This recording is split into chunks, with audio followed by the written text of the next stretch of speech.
Last half hour here on a Thursday. We know what that means. We know that means it's time for someone to check in with his probably second cup of coffee, might even be his third. So we'll go to Seattle. I mean, how many shows can go from Peru to Seattle back to back and find out what's going on in Major League Soccer with our buddy Nico Moreno? Nico, which cup of coffee are you on, sir? I'm on number one so far. Am I too high up here? I had to move because of other lighting purposes. But yeah, man, just cup number one. We are getting on our way. Lots to talk about here with MLS, with the Seattle Sounders, where the clouds are looming, and they say that when it rains, it pours. And boy, has that been the truth for the Sounders team. The West has been the Wild West. It's been fun. Yeah, well, it's been fun except for you having to cover the Sounders at the Providence and Swedish Funhouse. I mean, the Funhouse has not been a funhouse for you. You mentioned clouds and storm clouds and everything. I mean, what is the vibe right now with what's going on in Seattle with what isn't going on in Seattle? Look, the overall outlook of the team isn't great, as it shouldn't be. They just got bounced off CCC. They have a bad result in St. Louis, and in between all of that, you lose a lot of players. Looking into the future, there is a hope that, and we have been told that the Sounders are out there looking for a replacement for Paul Arriola. So, what does that look like? Is still to be determined. It's not going to be anything that's going to blow anybody off the shelf or anything like that. It's not going to be a U22 signing. It's going to be more of an MLS experienced player that can come in and contribute. Um, but when you look at the last two games, there's just a lot of consistent issues. This team cannot continue to have anomalies or mistakes that, yes, they're nothing more than mistakes, but that's what's costing you games. In this one against St. Louis, it's a slip from Jackson Reagan. He touches the ball with his hands. It's a reaction thing. I'm not blaming the guy, but you do give a free kick on top of the 18, and Lowen puts it away for St. Louis, and that's the game. You're unable to do more offensively, which going into the season, I had sat it here in front of you in your audience and told you that it was going to be more dynamic, that it was going to have a lot more goals. And although the chance creation has been there, because it has been consistently, whether it's in parts of games or in entirety of games, regardless of not getting the results. Against San Luis, you were hoping that Jesus Ferreira was the guy, the Jesus Ferreira who was going to take over for Jordan Morris, who's out 4 to 6 weeks. That was going to be that guy you were going to depend on, because that's why you brought him on, right? You brought him on to be that guy that was either going to play with Jordan or instead of Jordan if you needed to. And it just didn't look good. And he looked like a guy that had not played the nine for this team since he's got here. And lack of communication, lack of understanding of where he wanted to be. He had some good runs. He really did. And I'm not worried about Jesus Ferreira, the player, but I am worried about Jesus Ferreira, the player for this system and team, because he had not gotten the consistent minutes up there. So I was happy to hear Brian Smetzer yesterday at Swedish and Providence Performance Clubhouse say that apparently he's been in restriction of minutes. So man, that's news. That's kind of what I've been looking for when I'm asking about Jesus Ferreira. The truth will set you free, baby, and that makes sense, right? If you're restricted with minutes, that's the reason why he's had limited minutes up there, limited minutes in certain places. So can this team get better? We really hope so. But after Houston, you have a 3-game road trip. 3-game road trip. Not easy. So the depth of this team is really going to be tested, and it all starts this weekend in the Nicolas Lodeiro comes home with a chip on his shoulder game. Some people are calling him the revenge game. I'm not going to go that far, but I am going to say that Houston and Nicolas Lodeiro are coming here to get a win. And in looking while you were breaking down the situation for Seattle, you only have, and this is the numbers that were published 2 weeks ago.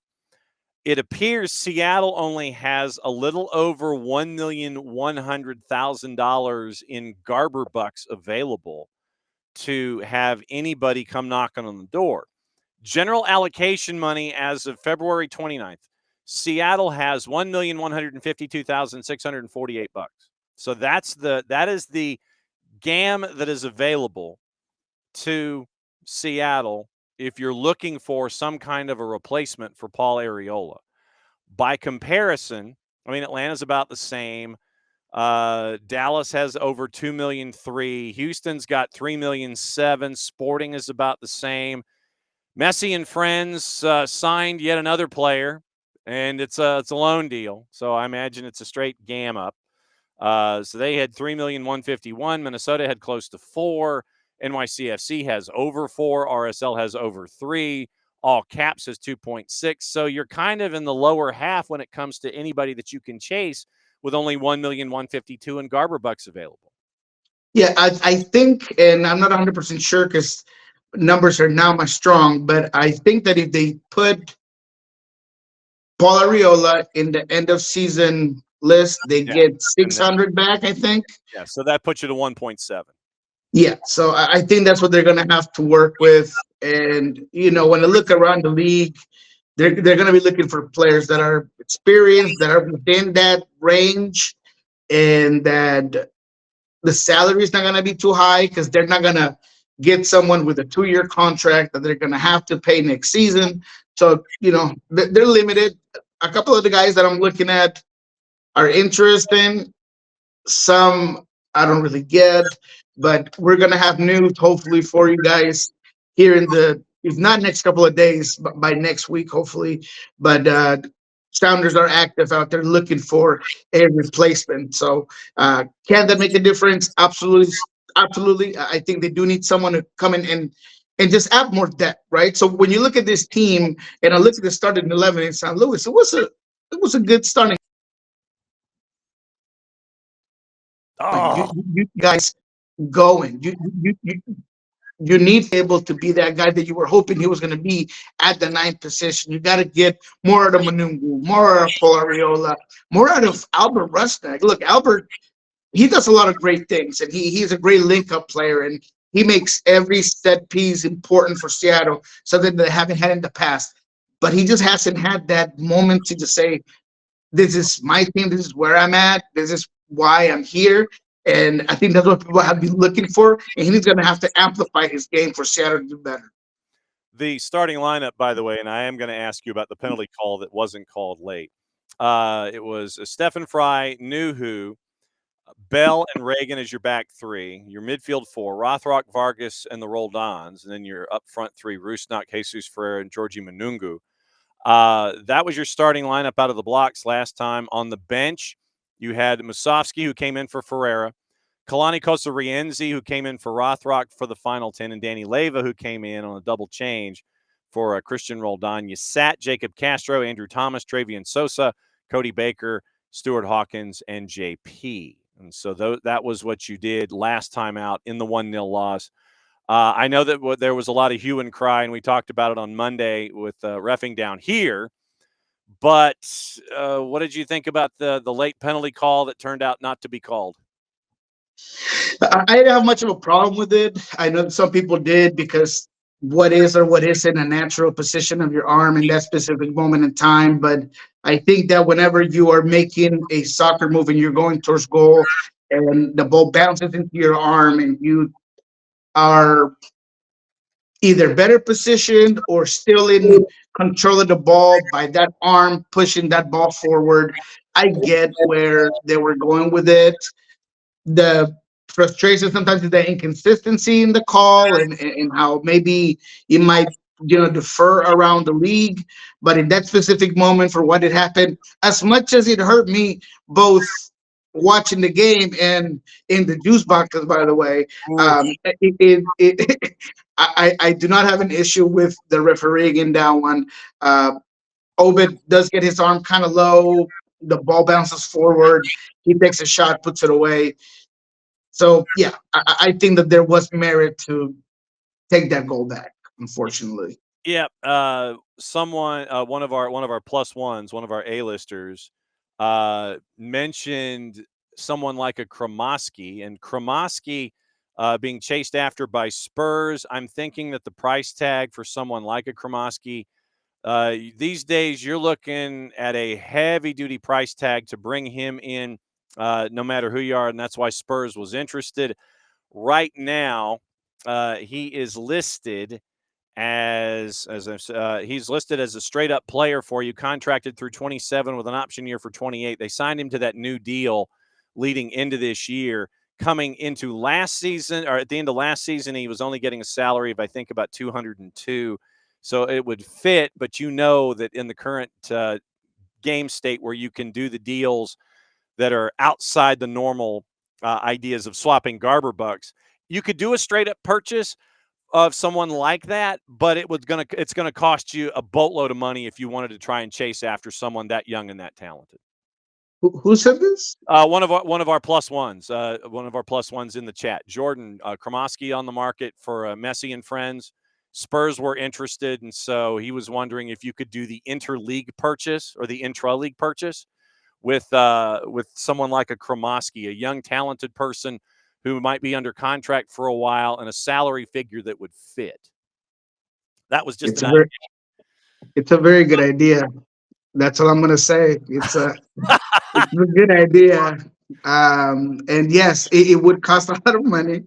But that's an astute comment there.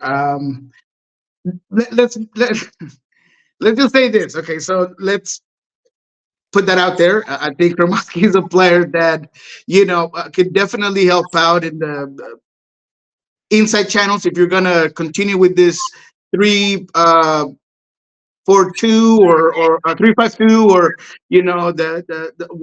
the house sort of formation that they at times play with those two cams or those two inside guys behind that nine. He could also play out wide for you on the 4-2-3-1. I mean, he can do a lot of things for you. But yeah, Kromoski would be a U22 initiative.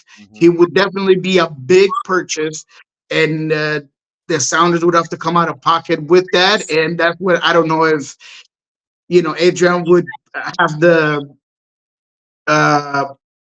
I don't know what to call it, the backup financially to just do that right at this specific moment in time. Yeah, But it's a very good thought. That's all I'm going to say. the financial wherewithal, I believe, is what we would be looking for here. There you go. The Yeah. financial wherewithal is like, would Adrian Hanauer be able to sit there and go into into the jeans and go, all right, so let's see. That's right. Yeah, I don't know. I don't know. I mean, it would be one of those, and obviously, those of us in the Eastern Conference, Jordan, Jordan's like, I want to see him off of Fort Lauderdale's roster. Do it. Seattle can afford it. He's going to start a GoFundMe, huh? Okay, well, that's not good. But Exactly. Like Mr. Hanauer, sir, Mr. Hanauer. There's someone in Fort Lauderdale with Messi and friends that we'd like you to pick up, just so we don't have to. yeah, and look, you got two U22 spots essentially.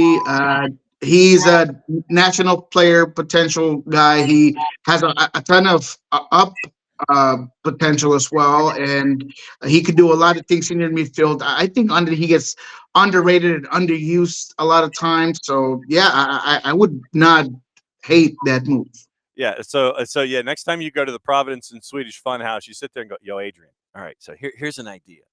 I was on with a show. I was on the morning show in Atlanta, and one of the viewers was like, "Yeah, Kromoski. Yeah, go after." And just the look on that'd be Adrian said, "I'll take that under advisement. I like that idea." He said, so and he wanders off, and he gets on his cell phone, talks to Raul Sanlehi down at Messi and friends.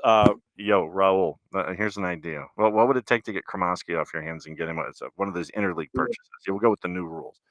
Let's So we got to get Jordan in because he's definitely looking in the right places. That's all I'm going to say. But All yeah, right. So last week, with what went down in the league, Toronto still got problems. Red Bulls went crazy and had a back and forth with the purple team. Chicago's still winning. Austin shocked LAFC. DC and United and CF Montreal. If anybody watched that, I pray that you get that 90 minutes of your life back somewhere. NYC beat New England. New England's in trouble. Charlotte beat Cincinnati. Cincinnati's injured. And Sporting Kansas City, we were all kicking dirt on Peter Vermes after 45. By the end of 90 minutes, we're like, where did this come from? In a 3-3 draw. We mentioned all caps. RSL beat Houston. You don't know which Houston team you're going to get these days. nope. Vancouver continues to win. Colorado beat San Jose in a bit of a okay. San Diego continues to get points. Nashville beat Philly. We said Philadelphia's got all these goals, and all of a sudden Nashville scores the goals that Philly's used to scoring. Portland and LAG end up in a 1-1 draw, and then Messi and friends and an 89th minute trickling header the other way from Fafa Pico beat Atlanta United in front of 44,000 here. What are some of your takeaways from last week?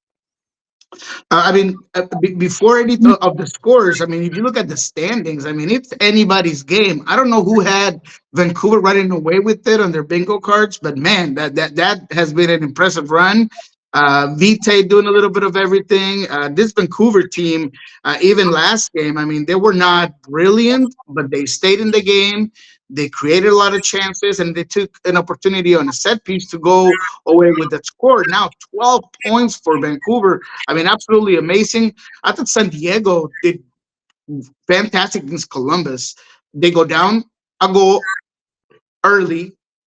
They continue to play their game, very direct, conceding possession, and then they wait, yes, for that moment where there is a red card, and then they make that extra man count, and then they just completely put Columbus under heels. They're all over. They get the equalizer. It seems like a dryer is just waiting for you to have that line a little bit high to just get behind you. Look, they got two goals called back. Mm-hmm. Yes, both of them were offside clearly, but this team, man, they know exactly how to attack and when to do it. And talk about set pieces.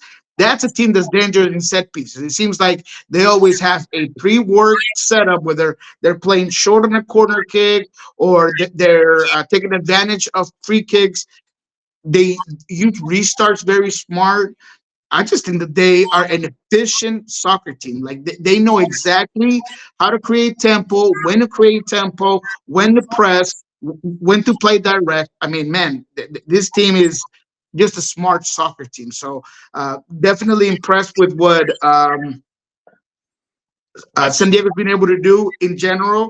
LAFC, man, it just you don't know which team you're going to get either. I mean, that game against San Luis, against Austin was a bit of a snoozer, to be honest, compared to what I thought I was going to get, right? But Austin does their thing. They get the win. So it's just anybody's West right now, to be quite frankly. Dallas is another team that we just talked about Vancouver, but they seem to be struggling. And then Real Salt Lake. Last week we said Diego Luna needs to be a bigger piece of the puzzle. Boy, was he. Boy, was he. You talked about Houston. They're coming here in the weekend. They also got a call taken back by an obstruction offside, which I hate that rule, on a really good goal by Basi. But Real Salt Lake with Luna look a little bit different, but I still don't think they are even close. They're not even a shell of what they were at one point last season. But it's a work in progress. So the West is all over. Sporting Kansas City against Minnesota was a game that was fun to watch, but anybody who is into soccer is like, man, that should not happen, right? It should not happen. 3 goals in 12 minutes. That is not allowed, especially if you are a fan of Eric Ramsey, the white T-shirt, and the quarter zip pullover. All right. It's that time. I'm going to save 2 games to the end. You know what 2 games we're saving. We're saving Atlanta and SC Cincinnati and the return. The return. I just use capital T, capital R. The return. We'll save that one for late. So I'm going to give games. There's something that you want to talk about. Go ahead and interrupt and we'll rock and roll. The 4:30 Eastern Minnesota United, LAG. Minnesota at home is a minus 106. LAG at the bottom of the West is a plus 261. No real surprise that they're at the bottom of the West with the pieces that they're missing. 7:30, night side. You got a lot of East Coast games. 7:40 start. Charlotte at a minus 152, hosting San Jose and Bruce Arena at a plus 371. Crew hosting NYC at a minus 133. NYC's a plus 375. Red Bulls in Toronto. Red Bulls a minus 149. Toronto is a plus 420. Purple I team. didn't watch that game, by the way. Yeah. You watch that game. I'm not watching that one. Pot of coffee next to your bed. Yes. Purple team is a minus 135, hosting DC United at a plus 332. Not watching that game either. Philadelphia and all caps. The Bradley Carnell Derby. It's a chance for revenge in Chester. Union a plus 120, and all caps are a plus 206 on the road. 8:30. Wow. Yeah, I mean 8:30 Eastern. Nashville is minus 169, hosting CF Montreal, who's a plus 424. Don't watch that one. Sporting hosting LAFC. 8:40 Eastern kick. Sporting, basically, they've just thrown a blanket over the whole thing. Sporting is a plus 161, draws a plus 241, and LAFC is a plus 156. So they're both within the margin of each other's error, within five juice boxes right now for either side to win. Yeah, I just want to see the Philadelphia St. Louis. What's the draw on that one? Plus 249. So basically a plus 2.5. Yeah, that I like. Look, St. Louis does look good. They are a team that knows exactly what they want to do. They overpopulate the midfield. They have a really good defense. I mean, Kessler was unreal against the Sounders, and he would not let up. They just put a wall in front of their 18, and Manungu had nowhere to go. He would try to go vertical, but he had to go horizontal, and Seattle just couldn't get in. Philadelphia does have the means to get through that, but I feel like this is one of those games where it's going to be such a chess match, and I would love to see Cornell win, by the way, but I do think that this is going to be a draw. The other one that was interesting was the San Jose Charlotte. What's San Jose at for that game? Plus 371. Look, man, call me crazy on this one, but I don't know why I have a feeling about San Jose. They need a bounce back game. They have the means to get in Charlo's backfield. Patrick Azumang's going to be gone, obviously, with the U.S. national team. So I like that one as well. Colorado and Portland, 9:30 Eastern time, which means 9:40. Rapids at home, minus 125 with the Rabid Prairie Dogs. Portland is a plus 300. RSL hosting Dallas. RSL is a minus 108. Draws a plus 257. Dallas is a plus 272. I guess for the sake of RSL, be glad that you're playing there at Rio Tinto as opposed to playing at Zions Bank with Real Monarchs, because El Farolito went in and took care of business last night in Harriman, Utah against Real Monarchs. Took them a little extra time in Open Cup, but El Farolito and the Burrito Brigade got the Duke last night, knocking off Real Monarchs. Vancouver hosting Chicago. This one's interesting for a couple of different reasons. Vancouver a minus 110. Draws a plus 247. Chicago on the road a plus 294. It's tough to go to Vancouver and play. Greg Berhalter's got him doing well early out of the blocks. Vancouver and Chicago, sneaky good. Sneaky good. And I actually, Chicago back-to-back road wins, right? And they've done it in a very Berhalter manner. They seem to they're finally getting Cyprus more involved. I like it. And I know that Vancouver's going to be missing a couple of guys for international duty as well. So can Chicago do it on the road? I like the numbers. I really do. Draw, by the way, is a plus 247. So if you want to bail out and do the draw at a plus 247, you're still not really hurting yourself that much. Chicago to win a plus 294. Hey, look, the shoe's got to drop at some point. I'm going to go with Chicago. Shoe's got to drop at some point. There's no way that Vancouver is going to go completely away with it. So that one's more of a gut call than a soccer call, but I like Chicago there. All right, and then Sunday afternoon, it is Austin FC at Q2 hosting San Diego. Austin a minus 102. San Diego on the road at plus 242. No Chucky, no problem so far. Draws a plus 271. No Chucky, no problem. And I actually like San Diego in that one. I really think that with that 4-3-3, they can cause Austin some headaches. And if anybody's going to be able to handle what Austin can do, both when it comes to being on moments of transition or when it comes to the set pieces, that has been a good call for Austin. I think San Diego can do it. Man, look, San Diego knows exactly what they want to do every single time, man, and they look as dangerous as can be. If they can just check that end line and make sure that they're not offsides, man, I think they should have more goals than they do. So yeah, man, let me get San Diego. What's the goals there for that San Diego game? All right, let's check the goals and see where it turns over for But they're you. like 2.5. Okay, so let's see where 2.5 is. As you see now, you're working the beard. You're sitting there and you're thinking. So I see where this is going. All right, so 2.5 is a minus 140. Oh wow. 3 is a plus 122. 3.5 is a plus 177. A little too rich for my blood. I A was little gonna too rich for my blood. Yeah, but I'll take San Diego in that one though. Yeah, I think that there is no flat 2 number, but there is a flat 3 number, and that's when it changes from a minus to a plus. All right, lay it all out for us. What's the rundown for you and Pulso Sports and lobbing water balloons at people and all the things? What's going on? Well, hold on. We didn't talk about the two games, right? It's Cincinnati and Atlanta. Oh, We didn't. crap. Yeah, we didn't talk about the 2 games. We got to talk about that's on me. So we got to talk about the return. So let's talk about the return first. What do you think, Houston and Seattle, where Seattle a minus 145, Dynamo a plus 401, draws a plus 261. That's me. Yeah, I'm not gonna, excite anybody with anything. This is gonna be a draw, and I am almost certain this is one of my lock-ins for the weekend. Houston tends to know exactly, especially with Benny Ball, that they know exactly how to limit and how to stop what Brian and the Sounders like to do.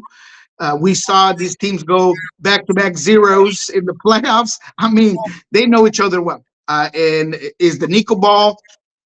I like Nico coming in here. He looked good last week. He put his teammates in a couple of real good chances. One barely goes by Ponce. I don't know how he misses that header, but Nico's going to come here, like I said, chip on his shoulder, just heavy motor, trying to get it done.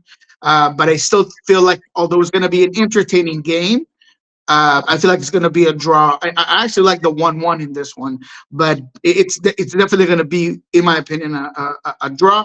It's going to be a skill set of give and take, and I just don't see it going beyond that. All right, and the first game on the board, FC Cincinnati and Atlanta United. FCC is a minus 130. Atlanta's a plus 322. Draws a plus 280. Both offenses seem to be pretty much intact, except for a couple of folks. So Miguel Almiron on international duty for Atlanta, Kevin Denke on international duty for Cincinnati. The back line for Cincinnati decimated. That's where I'm going. With a lot of injuries, and then you add and a red card. And the red card from Flores. So could look a little different. And I mean, you have at the back for Atlanta, Amador, Derek Williams, and the return of Brooks Lennon. You've got to figure out the fourth position and figure out what that is, but your scoring is there for you. And this one might be intriguing for a bunch of different reasons. What do you think? I think it should be a gimme. It should be a no-brainer, in my opinion. Look, Atlanta let me down last week, and I feel like they had all the components to win that game. If they're not shooting themselves in the foot and just gifting messy goals, they probably have that game, and they get that one called back by lots as well. The intensity was there, the volume of play. They just kind of, I don't know what they were doing in the back end. I really don't know. Building out the way they did against a team like Messi is just going to lead you to a loss. But I feel like there is something there. This should be their bounce back game. Atlanta, don't let me down back to back, man. But I think this is their bounce back game, so I like them in this one. All right. All right. Now tell me what else is going on with what you and Pulso Sports and lobbing water balloons and what else you do on a weekly basis. Yes, sir. So Friday, of course, tomorrow we're gonna have what we learned this week. Lots going on. We're gonna have another special guest in that one. So check it out. Hopefully, it's Sounders legend there talking to us about the team, where they're at, where they're going. Obviously, with the Nico return game, it's gonna be fun getting his takes on it. But it's not completely locked, so I won't say the name. Then, of course, Mondays with Lobbing Scorchers kickoff. We'll break down the entire weekend of MLS, focus mainly on the Seattle Sounders, of course, and the Western Conference. And then today, man, you could go look at uh, Albert Rusnak talked about Nico's return. He talked bracketology with his daughter. I mean, it was a fun interview with Albert Rusnak. And then, of course, Brian Smetzer talking about his return, watching the game from home because he was ill.